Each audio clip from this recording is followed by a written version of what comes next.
My mom has high hopes for me to succeed. I was the so-called gifted prodigy she shaped with 600 slaps. If I skipped piano practice, I got slapped. If I went out to play, I got slapped. Willow was the only light in those dark years, but for the sake of my bright future, my mom ruthlessly broke us apart, like tearing apart two young lovers with a stick. Later, I got accepted into the Central Conservatory of Music, and scored first place in the country. My mom was overjoyed and waited eagerly for me to win a prize at an international competition. Just as my therapist urged me to say no and avoid the international competition, I still signed up without hesitation, because, on the list of contestants, I saw Willow's name. I was extremely anxious, wondering what I should say to her when we met, but before I could figure that out, Willow showed up, and with her, her boyfriend, George. George laughed and asked, "Who's that, your ex?"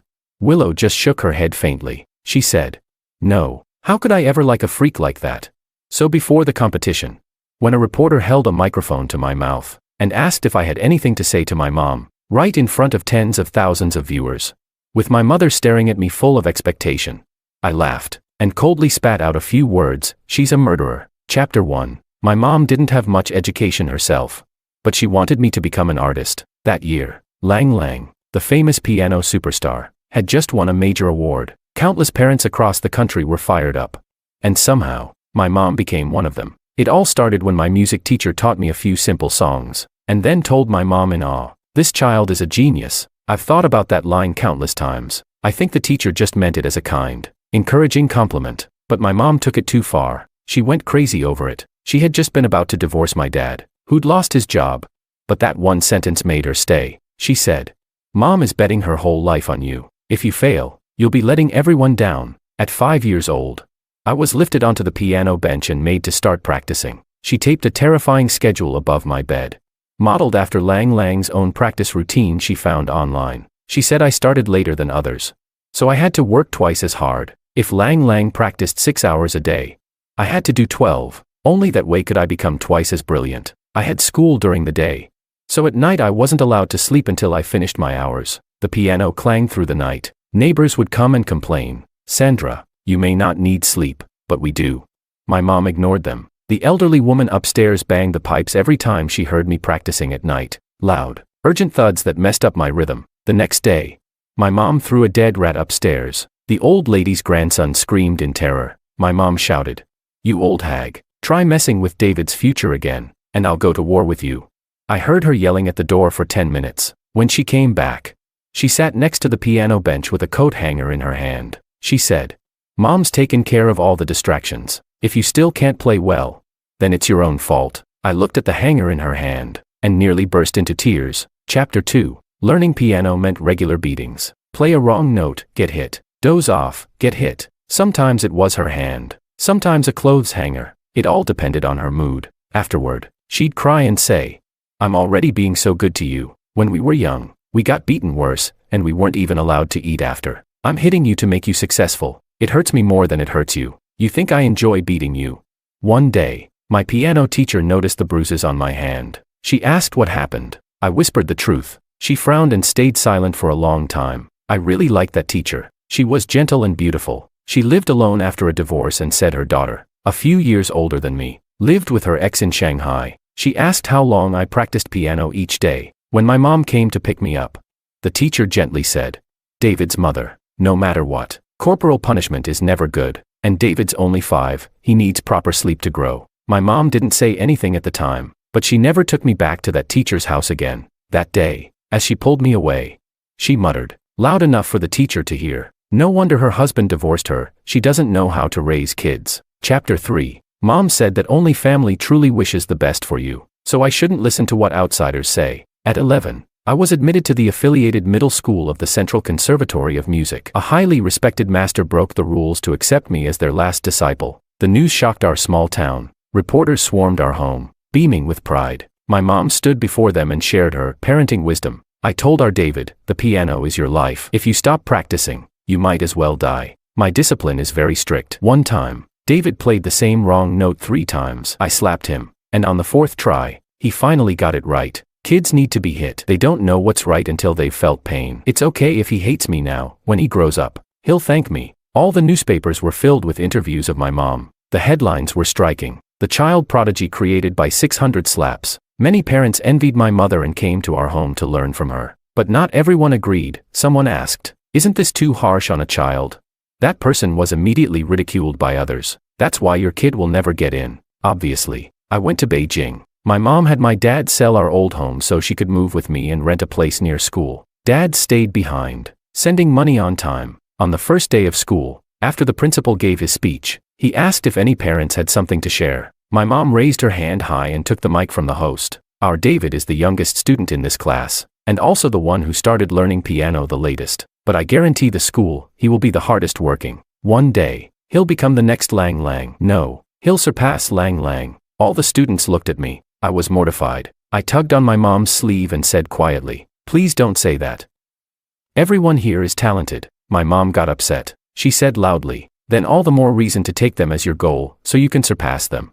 From that day on, no one really wanted to play with me. It was hard for me to fit in. The TV shows they talked about, I hadn't seen. The games they played, I'd never touched. I had nothing to say in any of their conversations. All my time was spent practicing piano. When my mom found out I had no friends, she was pleased. She said, "Geniuses are always lonely." At school, I did everything alone. I ate by myself, studied by myself. Everyone knew I was top of the class in piano, but they also all thought I was a freak. This went on for a whole year. Then the school doctor diagnosed me with depression. At first, my mom didn't understand. She said, "When we were kids, we had nothing, and we still grew up just fine. David's got food, clothes, the best school. What does he have to be depressed about?" Later, maybe after hearing something outside, my mom came home happy. She said, "This is a disease that only artists get. It means you're a true artist. Depression brings deeper inspiration." She picked up the clothes hanger and supervised my practice for the new day. But that day, I didn't practice. I ran away. I climbed to the empty rooftop of the school. It was so high. The wind on the 20th floor was terrifying. As if one careless step could blow me away. I stood at the edge and looked down. A voice inside me screamed, "Jump. If you jump, she'll regret everything." Chapter 4. But just as I stood at the edge of the rooftop fence, trying to summon the courage to climb over, a voice called out from behind me, "David." I turned around and saw a slim girl. She was wearing a white dress, standing in the wind. The breeze blew the hem of her skirt and her bangs aside, revealing a pair of clear, bright eyes. I asked, "Do you know me?" She smiled gently and said, "How could I not? You're top of the class." Her name was Willow. She went to the same school as me and was also studying piano. She asked, "What are you doing up here on the rooftop?" I didn't know how to answer, so I asked back, "What about you?" She said, "To photograph the fire cloud sunset." She pointed to the edge of the sky and said, "This spot has the best view." Only then did I notice she had a camera with her. I quickly thought of an excuse and said, "I'm here to see the fire clouds too." So that evening, we sat shoulder to shoulder on the rooftop, watching the golden sunset slowly melt into the clouds. Willow's profile in the twilight looked almost dreamlike in its beauty. We talked a lot. Willow said she never expected someone like me would come up here to watch the sunset. She said, "You don't seem interested in anything besides piano." I looked down and replied, "My mom says nothing else matters except practicing." Willow widened her eyes and said, "That's not true. There are so many meaningful things in life." I asked, "Like what?" She rested her chin on one hand and said, "Like having a delicious dinner, taking a hot shower, watching a movie with someone you like, go ice skating, watching the sunrise and sunset." That was the first time anyone had ever spoken to me like that. That day, I got home late and received the worst beating I'd ever had. My mom lashed me with a hanger while screaming like a maniac. She said I'd been out goofing off for 2 whole hours while other kids were studying or practicing. So I had already fallen behind. She had no idea I wasn't out having fun. I had been out trying to die. Coincidentally, my dad came to visit that day. He tried to stop her and reason with her. But my mom shouted hysterically, "You're a useless failure, trying to ruin your own child too."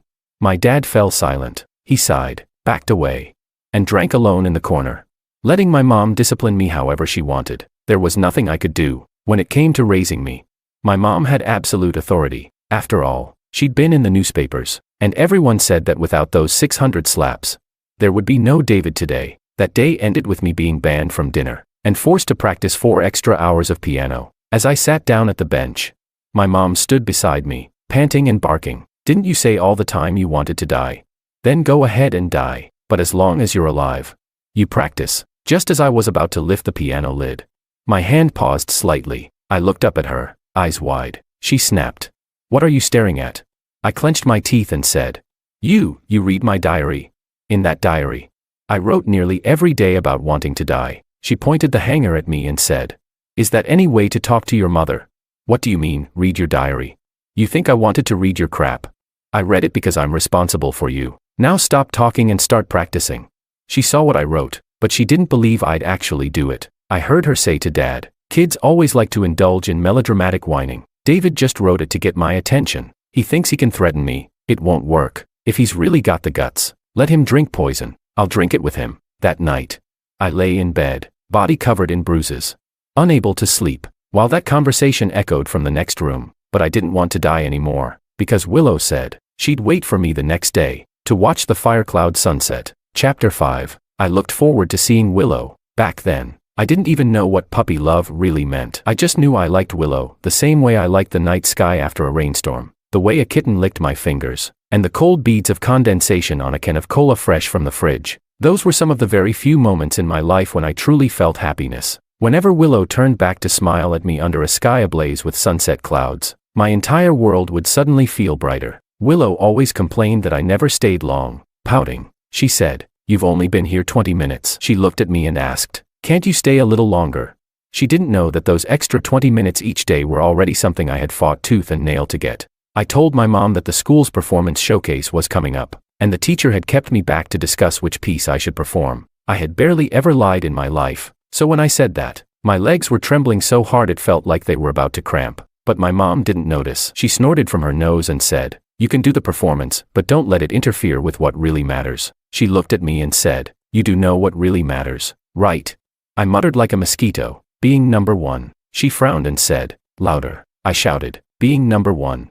At last, my mom nodded in satisfaction. She said, Good that you know. So when Willow asked me why I looked so stressed, I hesitated for a long time and finally told her the truth. I'm scared I won't get first place. Willow looked puzzled. Tilting her head, she said, But you're already amazing. I gave a bitter smile and shook my head. Willow wouldn't understand. She was a kid from a middle-class family. Studying music was just a personal interest for her. It wasn't like me, carrying my whole family's hopes of climbing the social ladder and making a name for ourselves. I didn't know how to explain it to her, so I made a joke instead. I laughed and said, Look, the reason you even noticed me is because I'm top of the class, right?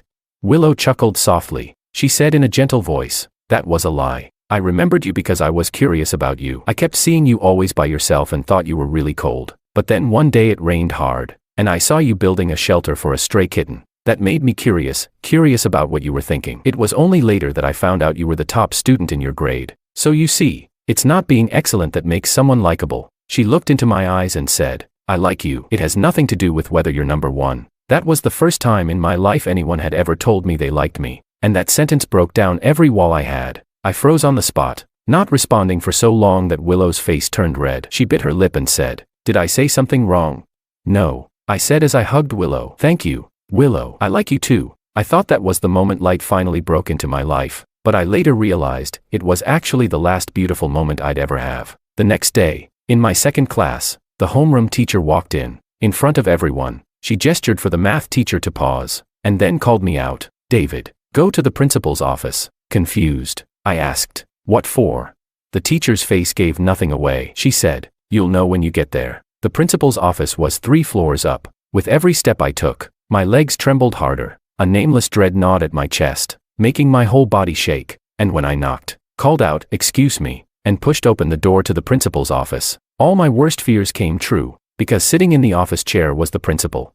And across from him, on the couch, was my mother. Chapter 6. The reason everything fell apart was actually very simple. I used the school's performance showcase as an excuse because my mom would only approve of anything related to piano. But I forgot, she was someone utterly obsessed with vanity. While Willow and I were watching the fiery clouds on the rooftop, my mom made a phone call to my homeroom teacher. She asked whether I would be the closing act at the performance showcase, and expressed her hope that the school could reserve a few front-row tickets for her. She wanted to invite some relatives and friends to watch me perform, and even suggested that it would be ideal if she could be given a chance to speak on stage as a model parent. I completely understood my mom's thinking, bringing relatives to my school to see me perform, then standing on stage to give a speech as the proud mother of a star student. This would give those relatives stories to take back to our hometown. Tales that would surely grow more embellished with each retelling. By then, the legend surrounding her would only grow stronger. What I didn't know, what I never even imagined, was that she would bypass me entirely and call my teacher directly. So when she raised all her requests, she was met with the teacher's confused response, "What performance showcase?" My mom was furious. Her son, who she had raised for over a decade, had lied to her for the first time. She came storming to the school, searched for me everywhere, and eventually found me. But I don't know what kind of malice overtook her, because at that moment, she suddenly calmed down. She didn't jump out and confront me. Instead, she took out her phone, and using the camera function she'd just learned recently, snapped a photo of what she saw. Years later, when I think back on it, I realize it was actually a beautiful photo. Under the golden, cloud-streaked sky, a boy and a girl in school uniforms quietly embraced. But standing in the principal's office, watching as my mom placed her phone on the desk and the photo filled the screen, I felt all the blood rush to my head. My face burned like it was on fire, and yet my whole body felt frozen cold. "Principal," my mom began in a composed and steady voice. After years of media interviews, she had acquired a certain demeanor of someone who'd seen the world. When she spoke in public now, she no longer resembled an uneducated rural woman, but rather a refined and proud intellectual mother. For instance, in that moment,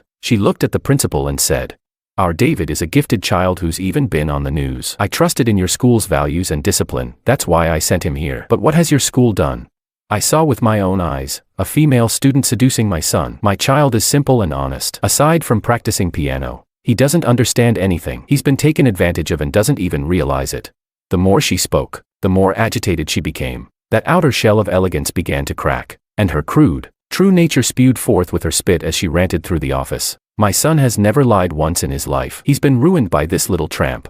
The principal tried to calm her while calling in Willow's homeroom teacher. He asked, "This girl is in your class, right? Bring her here." In that instant, I could only hear the screaming inside my own mind. I rushed forward, hoarse and desperate. "Don't bring her. She has nothing to do with this, Mom. It's all my fault. I won't lie again. I promise, I'll practice piano seriously from now on." But it was useless. I suddenly realized, the more I begged her, the angrier she became. By the time Willow was finally brought in by her teacher, my mom charged at her, raising her hand. She summoned all her strength and slapped Willow hard across the face. She screamed hysterically, "Do you even know what shame is? At your age, seducing boys already. You're a disgrace. Is this how your mother raised you? Huh? Say something." Willow fell to the floor, clutching her cheek. The teacher stepped in, trying to hold my mom back. I dove to Willow's side, frantically trying to help her up. The entire room was in chaos. No one had remembered to close the office door. It happened to be the end of the second class period, and the hallway outside filled with students and teachers. A crowd gathered at the doorway, countless eyes watching the outrageous spectacle unfold inside. Chapter 7. I couldn't care about anything else anymore. I helped Willow up, stammering, "I'm sorry. I'm so sorry." But Willow didn't seem to hear my apology. She looked at me with a strange expression I had never seen before, and then her lips moved. What she said came out stiffly, mechanically. My heart sank like a stone. The office suddenly fell into complete silence. Willow said, "I think I can't hear anymore." That slap my mom gave her, it had been too hard. Willow had lost hearing in her right ear. Outside the hospital, the teachers held me back as I stood far away, watching Willow's parents arguing with my mom outside the ward. My mom was standing stiffly, her neck craned forward as she shouted at the top of her lungs. Screaming, she cursed, "Go ahead. Sue me if you dare. Go on. See if I care. I'm not afraid. I'm already in my 40s, and I'll fight anyone who dares hurt my son. And your daughter, raised by 2 college professors and still turned out to be such a shameless slut. Let everyone see what kind of disgrace she is. Aren't you embarrassed?"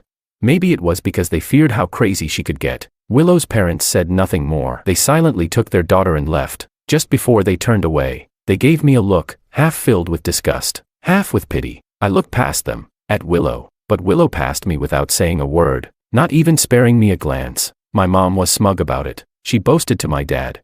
They were trying to get me to pay for medical bills. I told them, I don't have money, and even if I did, they wouldn't get a cent. I said, "Go ahead. Make a scene. Your daughter's reputation is the one that'll be ruined. Let's see which school will dare accept her after that. I bet on it, that these academic types have thin skin." And sure enough, they left with their tails between their legs. Didn't even dare ask me for a dime. Then she turned to me and said, "All the money I've saved is for your piano lessons. Do you have any idea how expensive it is to compete overseas? If you succeed, no matter how hard or exhausting it is for us, it'll all be worth it." I sat on the piano bench, my back to her. I didn't speak. I didn't turn around. The shadow in the corner of the room completely swallowed me. I sat there, engulfed in darkness, facing a long future with no light ahead. She didn't hit me this time. The competition was coming soon, and under the spotlight, I couldn't have any visible injuries. But this pain, it was worse than anything I had felt before. The pain tore through me. Lying in bed that night, I tossed and turned, unable to sleep.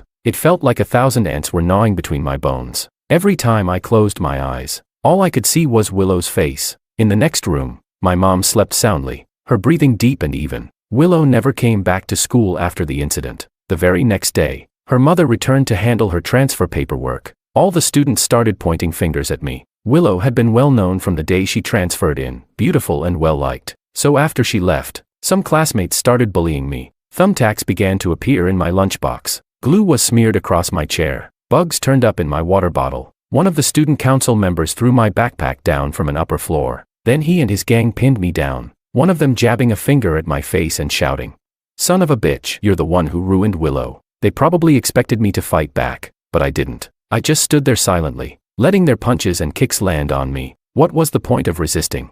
Deep down, I truly believed they were right. It was my fault. I was the one who ruined Willow. It was all because of me. I never should have met her. Never should have gone to watch the sunset clouds with her. That wasn't something someone like me was supposed to do. I should have just kept practicing piano. After the others left, I went downstairs alone, picked up my backpack, and under the stares and whispers of my classmates, silently walked to the piano room to practice. My mom was very pleased. She noticed that I had become more focused. I didn't care about anything except piano. I ate mechanically, studied mechanically, slept mechanically. The only time I showed any life was when I played. And then I played like a madman. She called my dad, thrilled. I finally trained David into what I wanted. There was a long silence on the other end. Finally, my dad said, "Sandra, let's get a divorce." Chapter 8. My dad had an affair with a new intern at his company. Now that his career was back on track, he was being sent to the US on a business trip before leaving the country. He came to visit me at school. We sat down in the cafeteria. I felt a bit nervous. Over the years, I'd hardly seen him. My mom always felt that my dad visiting me in Beijing would distract me and interfere with my piano practice. So all these years, we had only met a handful of times. Aside from the days when he transferred money to us, we barely spoke. And even when we did talk, the conversation was always cut short by my mom yelling at me to go practice. I knew he was my father, but we weren't close. In a photo I kept, he's holding me up high when I was 3. Back then, he was young and tall. In my memory, that was how he always looked. But now, I saw that he had aged, his face lined with wrinkles, gray hairs appearing at his temples. He studied me for a long time, and finally, in a hoarse voice, said, "David, the person I've failed the most is you. You must resent me, don't you?"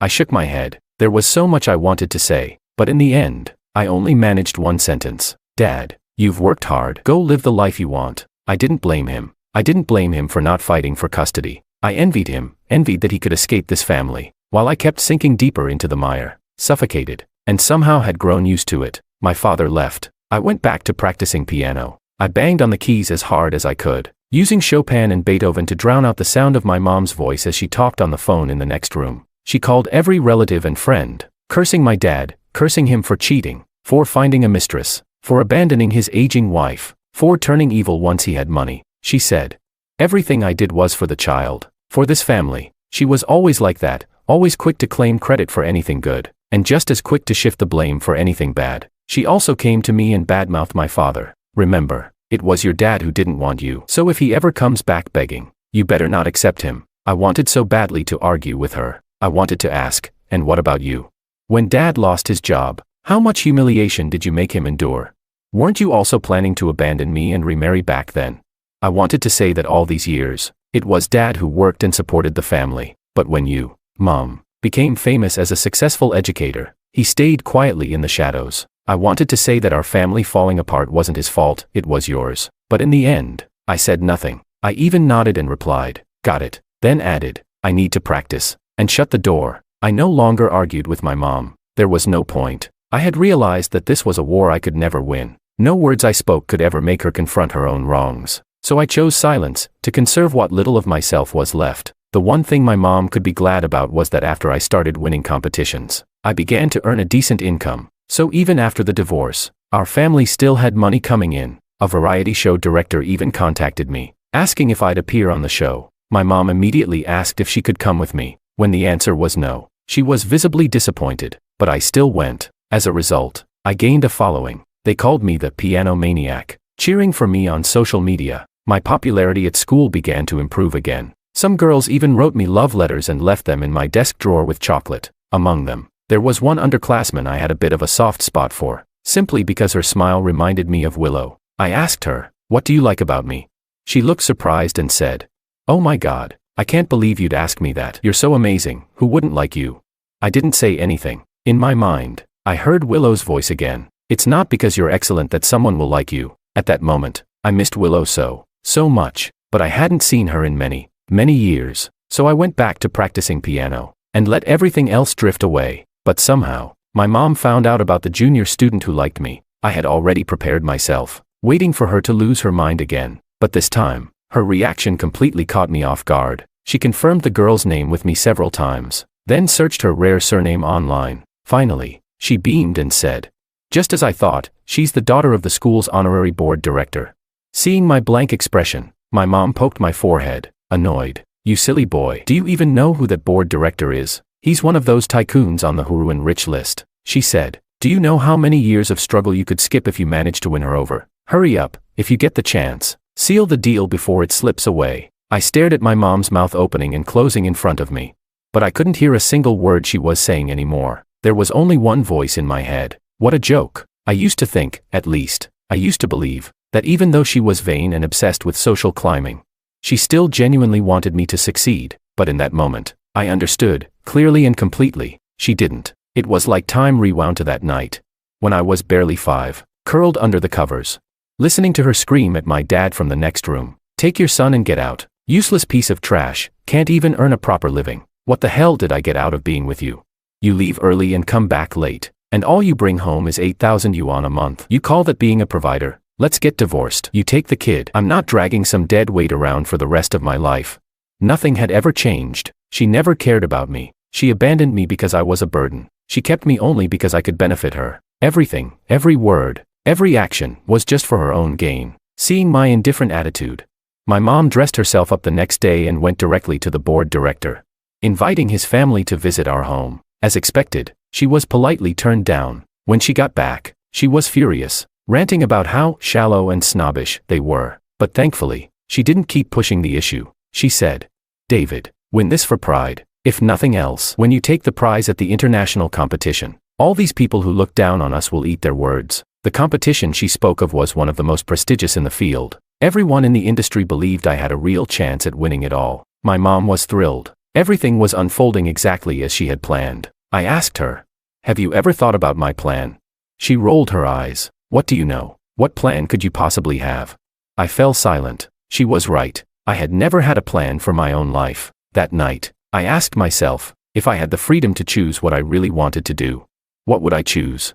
But my mind was blank. I couldn't think of a single answer. All these years, piano had consumed my life. Even if I could choose again, I didn't even know what other choices there were. No, maybe, there was one answer. I wanted to kill my mom, and then kill myself. When that thought entered my mind, I was terrified, but then I realized, it was the only answer I had. If I could choose to do anything in this world, that was what I truly wanted. I realized then that my condition had worsened. All these years, I'd relied on medication to keep my emotions stable, but now, even the medicine seemed to be losing its effect. I went to see my psychiatrist. After listening to me quietly, she said in a heavy voice, "My advice is that you don't compete in the international competition." Truthfully, I had already heard that same voice in my own mind, telling me not to go. That competition was a live bomb, a terrifying catalyst. If I won first place, I would inevitably be propelled to unprecedented heights, but the countdown to my destruction would speed up too. But I couldn't back out. I had to go. Not for my mom, not even for myself, but because on the list of competitors, I saw Willow's name. Chapter 9. It had been so many years since I last saw Willow. Her face had become increasingly blurry in my memory.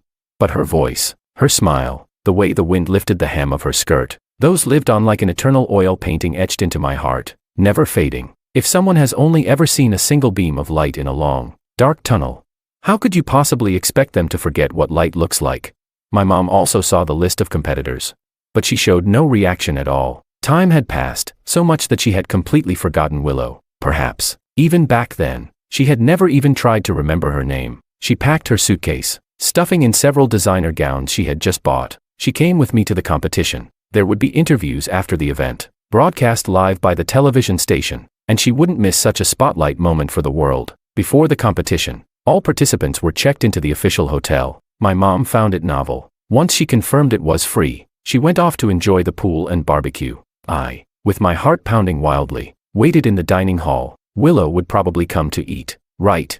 I was about to see her. I was really about to see Willow. Through all those long and hopeless years, I had fallen asleep night after night repeating her name. I checked my reflection in the glass again and again. Were there any wrinkles in my suit? Was my hair tidy? What should I say first when we meet? Just hi. Long time no see. Would that sound too distant? Then what? I didn't get a chance to finish thinking. Willow appeared. She came in from the door on the other side of the hall. She'd gotten taller. Her white, fitted dress hugged her figure gracefully. Sunlight poured through the window, gilding her brows and eyes with gold. It seemed like nothing had changed. She was still the girl in my memory. I walked toward her, heart pounding with excitement, but in the next second, I froze. Willow was walking arm in arm with a man. He was gentle, graceful, and charismatic, looked like an American-born Chinese. It was clear he was Willow's boyfriend. Willow saw me. She paused for a split second. The men beside her must have noticed her hesitation, and stopped walking too. Together, they looked over at me. After a few seconds, Willow averted her gaze, as if she hadn't seen anything at all. She tugged gently on the man's sleeve and walked away with him to the side. I stood there, sunlight pouring over me, but I had never felt so cold. After a moment of dazed stillness, I turned and followed them, like I was possessed. I didn't want much. I had come to this competition because of her. I never expected her to still like me. I just wanted to say a few things. I wanted to ask if her hearing had recovered. I wanted to say I was sorry, more than anything. I wanted to say thank you. Thank you for lighting up my life. You have no idea how much you meant to me. If not for you, I might have died a long time ago. I wouldn't have made it through all these years. But I never got to say any of that, because I heard Willow talking with her boyfriend. The man asked her in English. That's David, right? The piano prodigy from the China region. Do you know him? Willow pressed her lips together. Silent. The man laughed. Oh, now I remember. You two went to the same school, right? Did you have a crush on him? Willow finally spoke. No, I didn't. The man teased. Really? You don't look like that's the truth. But still, he's impressive. Liking him would have been totally understandable. Willow bit her lip. I didn't. He's very talented. Yes, but he's a monster. He grew up in a horribly dysfunctional family. The man stopped joking. With a tone of pity and superiority, he sighed. I see. Yeah. People from broken homes, they don't know how to love or be loved. Willow nodded and said. Yeah. Once you really spend time with someone like that, you'll see, they're unbearable. I stood there, listening to my verdict. My mind was operating on autopilot, and somewhere in the haze, I remembered a conversation from years ago. Willow and I were chatting beneath the fiery sunset clouds. And she had said, it feels like boys turn out more like their moms, and girls more like their dads. I forgot how I responded to that back then, but right now, it felt like I had fallen into a pit of ice. So this is how it is. I didn't blame Willow for what she said about me. She probably saw the truth about me through what my mom had done, and that means everything she said was right. No one could love me. No one could endure me. This so-called piano prodigy, the mad genius David, was just a shell, and inside that shell flowed the same dark, viscous, disgusting liquid as Sandra. Willow and her boyfriend turned their heads and saw me, not far away. For a brief moment, I saw her freeze. She opened her mouth slightly, as if to say something, but I turned and walked away. It didn't matter anymore. None of it mattered anymore. I went back to the hotel and looked at Sandra lying on the bed. She was smiling in her sleep, clearly having a pleasant dream. I looked at her closely. We really did look alike. Eyes, nose, mouth, the shape of our faces. Sometimes the way I spoke sounded like her. Sometimes the way I thought felt like her. And with that realization, a despair I had never known wrapped itself around me. There would be no hope.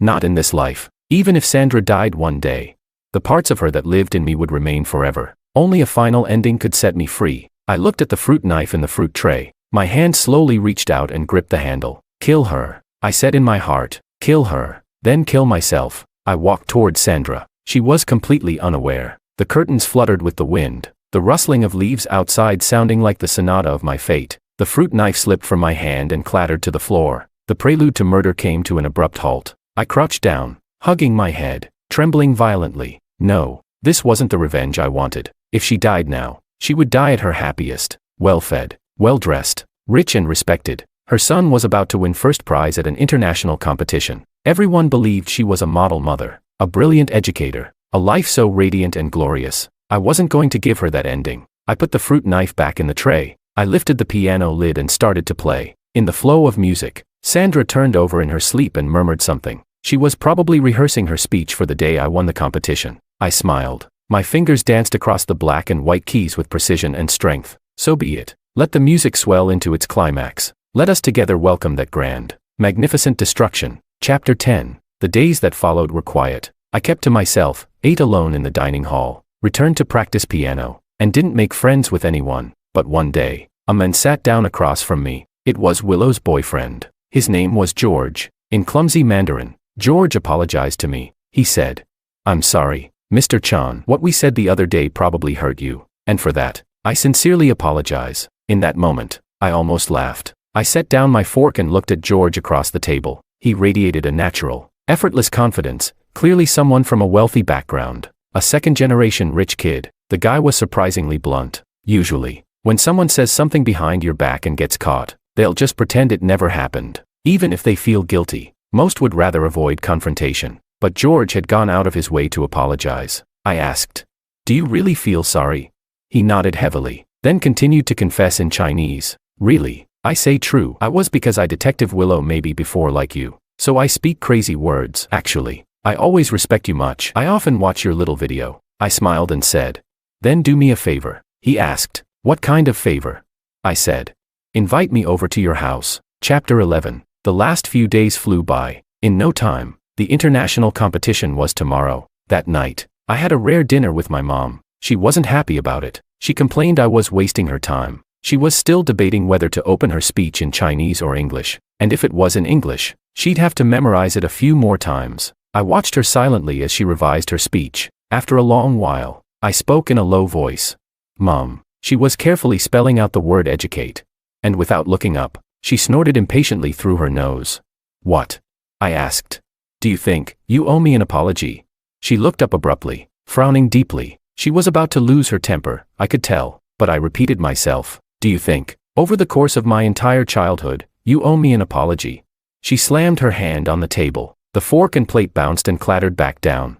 The loud crash drawing stares from nearby foreigners. She shouted hysterically. "An apology? I raised you with all my blood, sweat, and tears. You have everything now, and you think I owe you an apology?"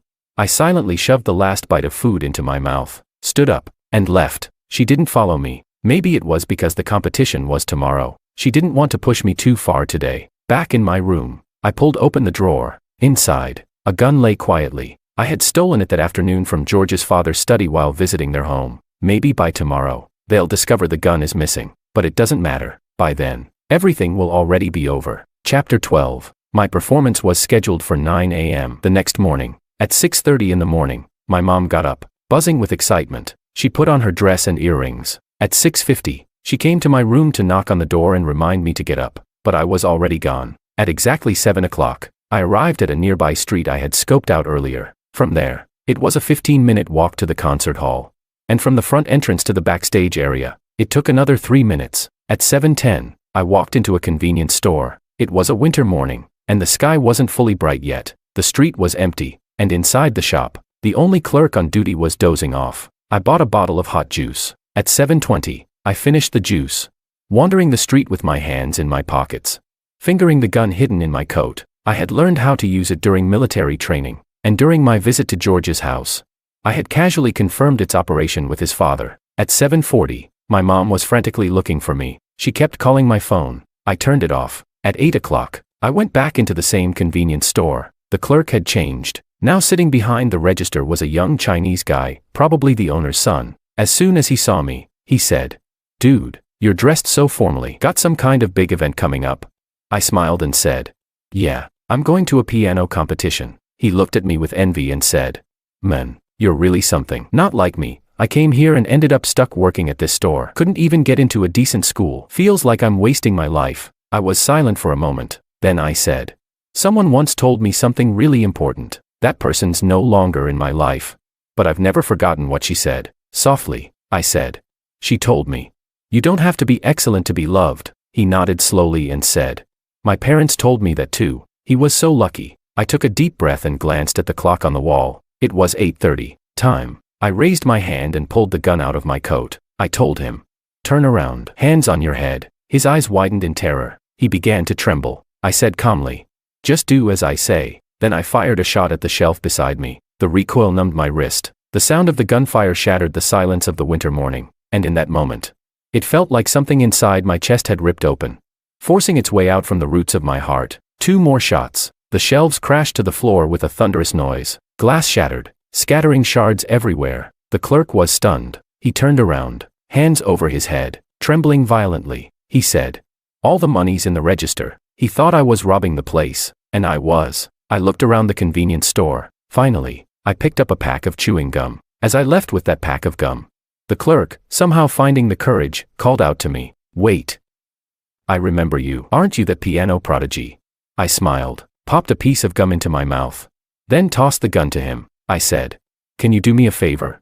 The gum thief asked softly. Call the police in 15 minutes. At 8:40, I strode quickly toward the auditorium. A few scattered passers-by walked past me, whispering fearfully about something. I guess they'd heard the gunshot. At 8:55, I arrived at the auditorium and headed straight backstage. My mom was waiting there. She was dressed in a custom-made evening gown, holding the speech she'd polished for so long. The moment she saw me, she rushed up and asked, where have you been?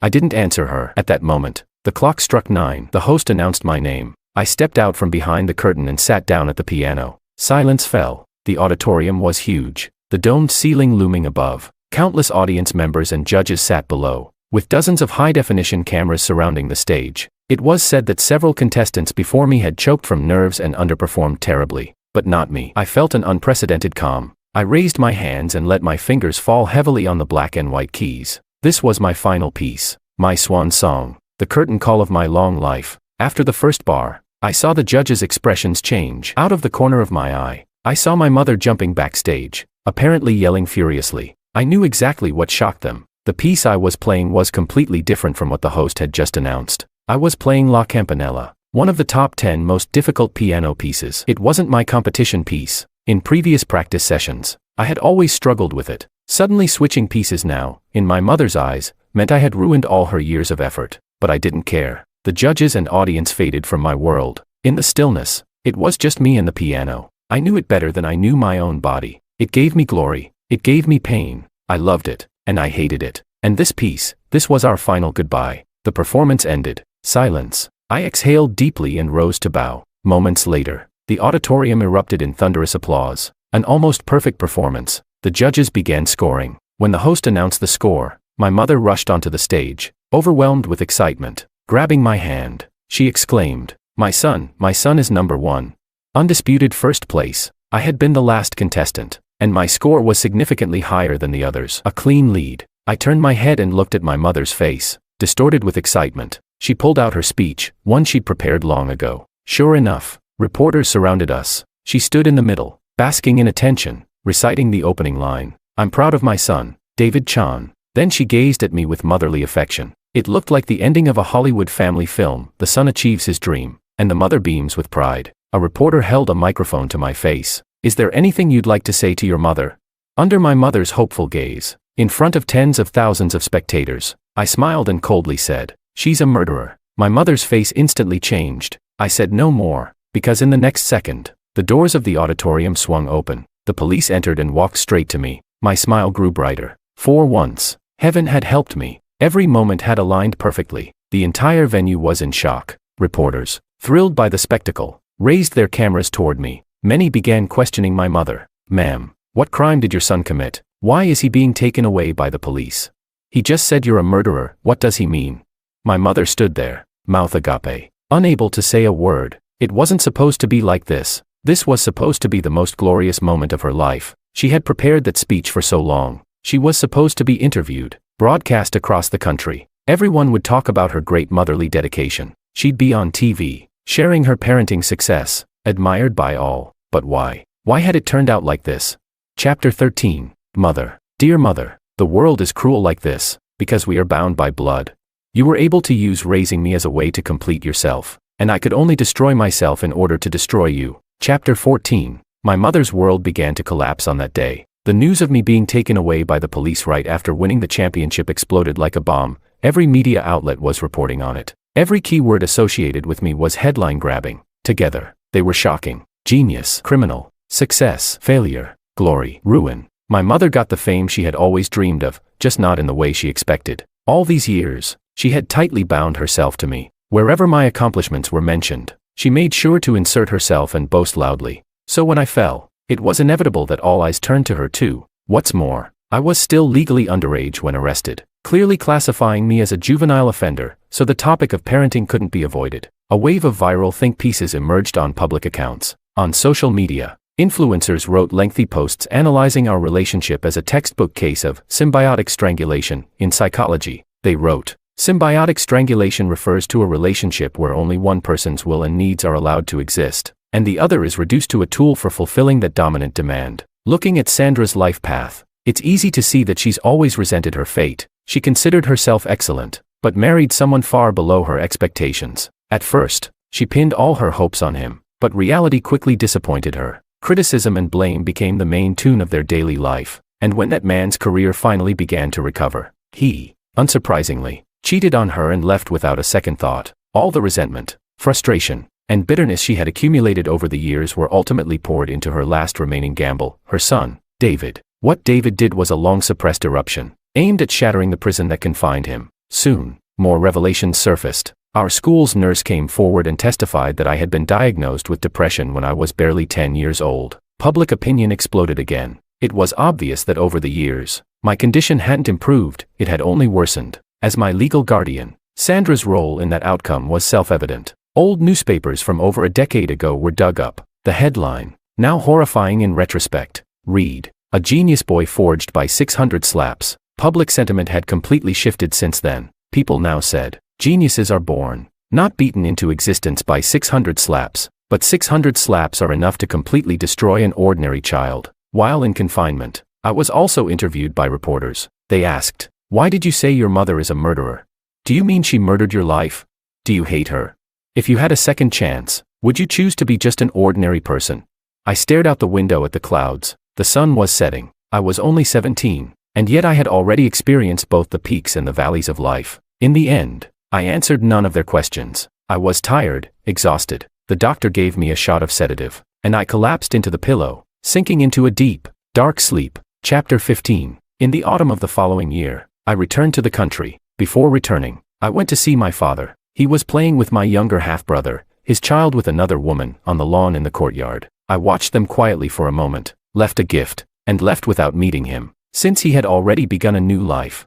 Then let him say a clean, thorough goodbye to everything from the past. Besides that, Willow had tried to reach out to me as well. I watched the media interview with her and George. In the video, George sighed. He said he didn't blame me for stealing the gun, only that he thought I was truly pitiful. And Willow cried. After a long bout of choking sobs, she said, "Maybe I could have talked to him. Maybe we could have pulled him back. They really were good people, but I no longer needed anyone to pull me back."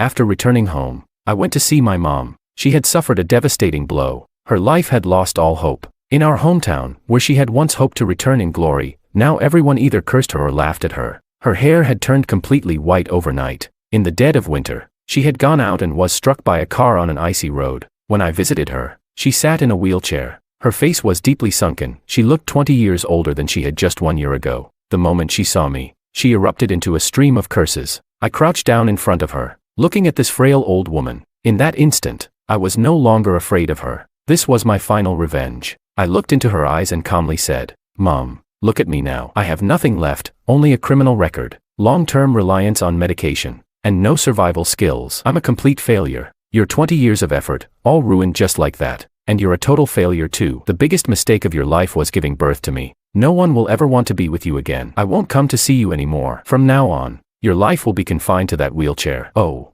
And I spoke to the nurse at the front desk. "They'll let you watch more television. You'll see how our story is played over and over again as a cautionary tale." When I left the hospital, my mother screamed behind me in despair. She knew I would never return. Only someone who truly despised another to the core would destroy both their own future and the others. And now, She was old and had nothing. In the end, I heard her mutter, "I was too soft-hearted. I should have divorced him back then and kicked both of you out with nothing." I didn't look back. Let her live in that regret. Let it torment her for the rest of her life.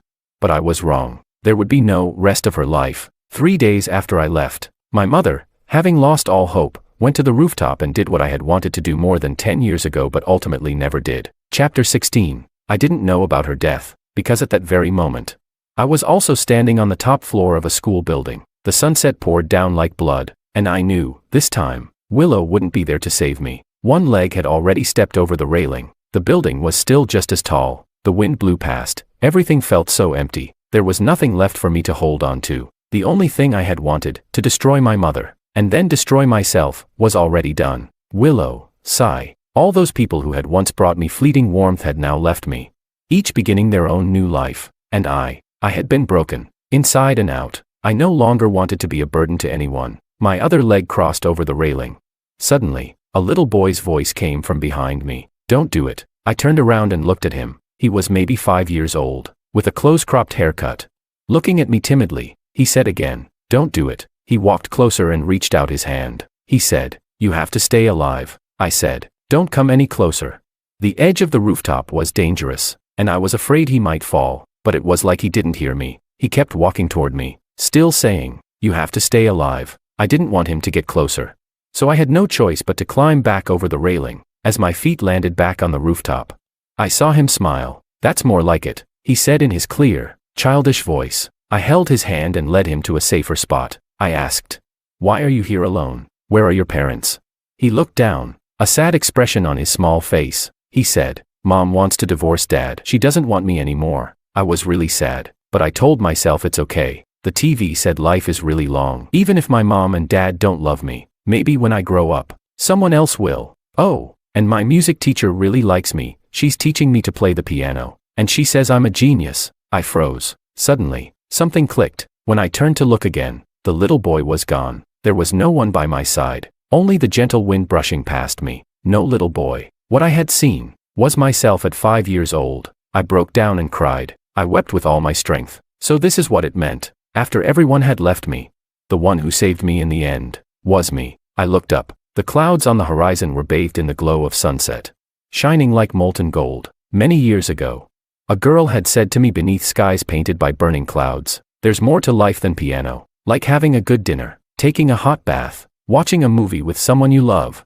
going ice skating, watching the sunset and sunrise." That girl was no longer mine, but these skies of flaming clouds, they were still mine. I walked down from the rooftop. I would go have a delicious dinner. I would take a hot bath. I would watch a movie. Life is still long. Maybe, just maybe, I'll meet someone I love.